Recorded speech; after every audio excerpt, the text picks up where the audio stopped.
पंजाब सरकारी महकमों में पेट्रोल और डीजल गाड़ियों की खरीदारी पर पाबंदी आयद। पंजाब हुकूमत ने सरकारी महकमों में माहौल दोस्त ट्रांसपोर्ट के फरोग के लिए बड़ा फैसला करते हुए पेट्रोल और डीजल गाड़ियों की खरीदारी पर मुकम्मल पाबंदी आयद कर दी है। वज़ीर आला पंजाब मरीम नवाज ने इसकी बाकायदा मंजूरी भी दी है। पंजाब हुकूमत के मुताबिक आइंदा सिर्फ इलेक्ट्रिक या हाइब्रिड गाड़ियाँ खरीदी जा सकेंगी।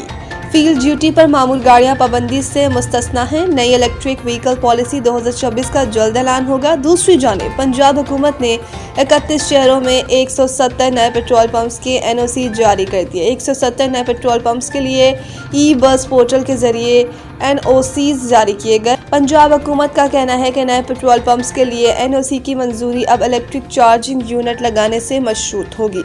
किसी भी पेट्रोल पंप को इलेक्ट्रिक चार्जिंग यूनिट की तनसीब के बगैर काम करने की इजाज़त नहीं होगी।